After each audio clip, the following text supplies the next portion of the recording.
Hi guys, welcome back to my channel. నేను మీ మేఘన Maggi.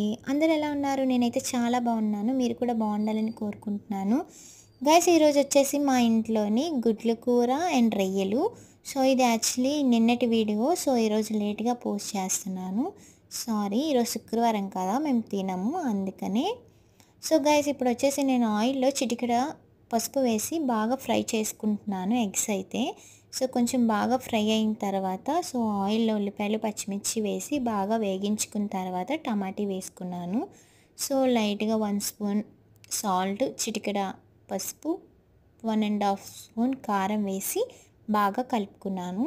So ఇలా గ్రేవీ టమాటీ దగ్గరికి అయ్యేంత వరకు బాగా కలుపుకోండి. చాలా అంటే చాలా టేస్ట్గా ఉంటుంది. సో ముందుగా రొయ్యలు కూడా నేను ఫ్రై చేసుకున్నాను. సో ఏదైనా కర్రీ మాత్రం నార్మల్గా కుక్ చేసుకోవచ్చు, కానీ ఇలాంటి కర్రీస్ మాత్రం ఫ్రై చేసి కుక్ చేసుకుంటే మట్టుగా టేస్ట్ వేరే లెవెల్లో ఉంటుందబ్బా. ఒకసారి మీరు ట్రై చేయండి, సూపర్ ఉంటుంది. నేనైతే ఆల్రెడీ టేస్ట్ చేశాను, చాలా అంటే చాలా బాగుంది. సో అందుకే మీకు కూడా చెప్తున్నాను.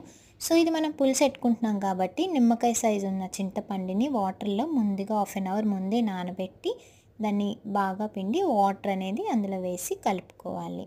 బాగా కలిపాక ఇంకా ఊరుకుంటామా, లైట్గా కొత్తిమీర వేసి దాన్ని ఇంకా టేస్ట్గా ప్రిపేర్ చేసుకోవాలి. సో అలా మరుగుతుంటే పులుసు లైట్గా కొత్తిమీర వేసుకొని సో గ్రేవీ దగ్గరికి అయ్యేంత వరకు ఇలా చేసుకోవాలి. సూపర్గా ఉంటుంది అబ్బా, వేడి వేడి అన్నంలోని చాలా బాగుంటుంది. ప్లీజ్ సబ్స్క్రైబ్ చేసుకోండి గాయస్. బాయ్.